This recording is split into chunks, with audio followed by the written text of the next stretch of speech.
Pada dini hari tanggal 16 April 2012, dua orang pecandu narkoboy merampok rumah keluarga Cipriano yang berada di Farmington Hills, Detroit. Rumah itu tidak asing karena itu adalah rumah orang tua dari Tucker Cipriano, salah satu dari dua orang penyusup. Ayah Tucker kehilangan nyawa malam itu. Ibunya menderita cacat pada wajahnya. Salah satu adiknya menderita cedera otak permanen hingga tidak bisa bicara selamanya. Kisah tragis keluarga Cipriano kali ini adalah permintaan dari sahabat Weekly, Abigail 4494. Mari kita simak kisahnya berikut ini.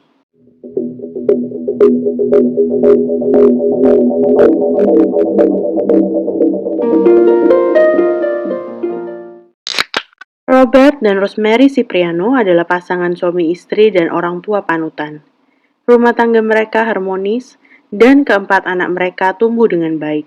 Robert adalah direktur administrasi di Dearborn Public School, sedangkan Rosemary bekerja sebagai instruktur kebugaran di Yayasan YMCA. Berkat dua sumber penghasilan itulah, keluarga Cipriano bisa hidup serba berkecukupan. Mereka tinggal di komplek perumahan menengah atas Farmington Hills yang berlokasi di pinggiran kota Detroit. Kompleksnya asri, keamanannya terjaga, dan jarang terjadi tindak kejahatan besar di sana. Robert dan Rosemary mengadopsi putra sulung mereka, Tucker Cipriano, 5 hari setelah dilahirkan pada tanggal 5 April 1993. Setahun kemudian, Rosemary melahirkan si kembar Salvatore dan Tanner Cipriano. Yang terakhir adalah Isabella, putri bungsu keluarga Cipriano. Robert dan Rosemary tidak pernah pilih kasih dan menyayangi keempat anak mereka dengan tulus. Bahkan ketika si sulung Tucker didiagnosa menderita ADHD, sebuah gangguan perilaku akibat sarafnya. Seperti umumnya pengidap ADHD, perilaku Tucker juga jadi hiperaktif, sulit fokus dan sering bertindak impulsif. Semua itu membuat prestasi akademisnya buruk. Sebagai orang tua yang baik, Robert dan Rosemary melakukan apa saja demi kesembuhan putra sulung mereka. Sayangnya, saat beranjak remaja, Tucker terjerumus dalam pergaulan yang salah. Dia mulai mengenal miras dan narkoboy, hingga jadi pecandu. Akibatnya, Tucker jadi suka melawan dan menjauh dari keluarganya. Pada akhirnya, Tucker memilih untuk kabur dari rumah agar bebas melanjutkan aktivitas haramnya. Segala upaya yang dilakukan oleh Robert dan Rosemary demi menyadarkan putra mereka tidak membuahkan hasil. Seolah Tucker sudah tenggelam terlalu dalam dan sulit untuk diselamatkan. Setelah kabur dari rumah, Tucker tinggal menumpang dari satu teman ke rumah teman lainnya. Pada tahun 2011, Tucker dijatuhi hukuman percobaan atas kepemilikan narkoboy. Bukannya jerah, setahun kemudian Tucker mulai mengkonsumsi jenis narkoboy baru yang sangat adiktif dan berbahaya. Pada akhir bulan Maret 2012, Tucker dan sahabatnya Ian Sinderman berkenalan dengan Mitchell Young, sesama pecandu. Mitchell diusir oleh ibunya setelah gagal mendaftar ke universitas akibat narkoboy. Sebulan kemudian, Tucker bersama dua teman pecandunya berniat kabur ke Tennessee atau bila perlu sampai ke Meksiko, demi terbebas dari hukuman percobaan mereka. Tetapi niat kabur itu terkendala biaya. Setelah berdiskusi, ketiganya sepakat untuk merampok rumah orang tua Tucker yang dianggap kaya. Rupanya, narkoboy telah membuat mereka jadi tidak waras dan nekat. Pada tanggal 15 April 2012, Tucker, Ian, dan Mitchell memanjat masuk ke dalam garasi rumah Tucker, kemudian mencuri kartu ATM milik Robert dari dalam mobil yang ada di garasi. Kartu ATM curian itu hanya berhasil digunakan untuk mengisi BBM mobil Mitchell, tetapi langsung terblokir secara otomatis ketika mereka mencoba menarik uang tunai di ATM. Ketiganya kemudian sepakat untuk merampok garasi orang tua Tucker sekali lagi. Tetapi hasil perampokan kedua ini kembali mengecewakan. Mereka hanya menemukan gift card senilai $2,65 atau setara Rp40.000. Karena kesal dan terdesak, akhirnya mereka nekat untuk menyasar ke dalam rumah. Tetapi dalam perampokan ketiga, Ian tidak jadi ikut karena muncul rencana untuk menghabisi keluarga Tucker demi menghilangkan saksi mata. Pada pukul setengah 3 pagi memasuki tanggal 16 April 2012, Tucker lebih dulu masuk ke dalam rumah lewat garasi, kemudian membukakan pintu untuk Mitchell.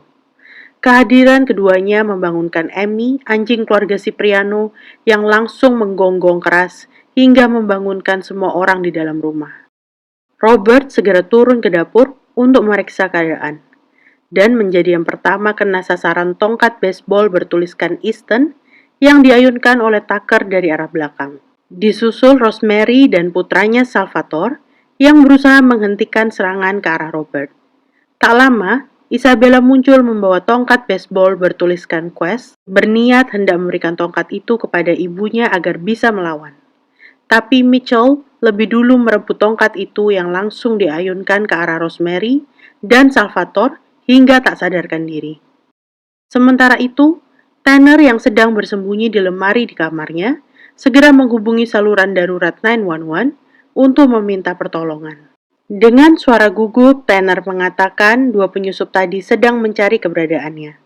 Yang mengejutkan, Tanner mengenali salah satu pelaku adalah kakak sulungnya sendiri, Tucker Cipriano. Dalam hitungan menit, petugas polisi sudah tiba di lokasi.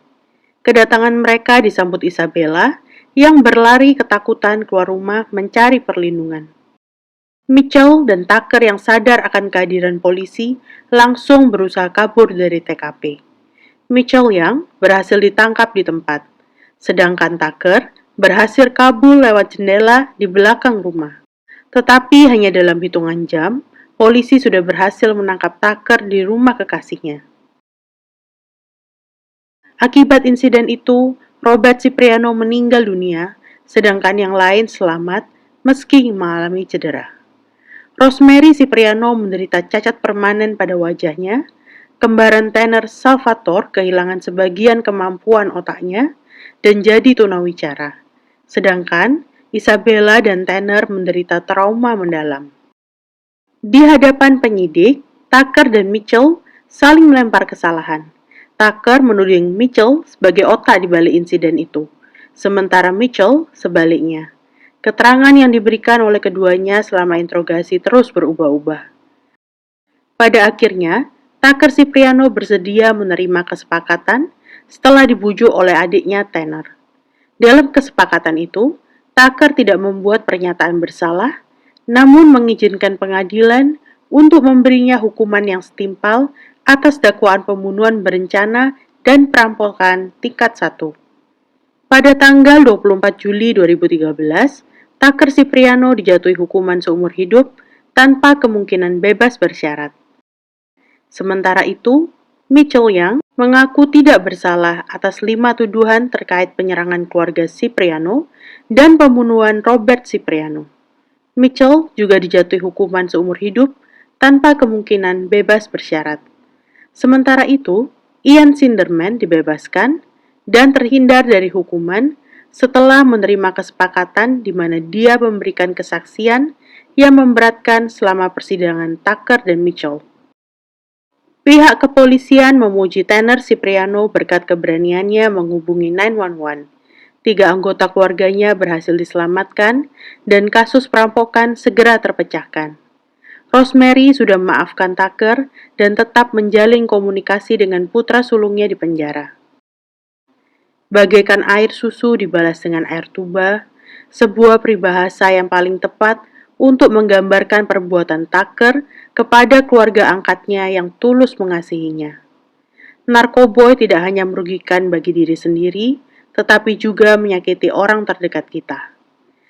Sekian dulu kasus Weekly hari ini. Sampai bertemu dalam kasus berikutnya. Jangan lupa untuk selalu mendukung Weekly lewat subscribe, komen, dan membagikan video-video Weekly ke teman dan sahabat. Terima kasih.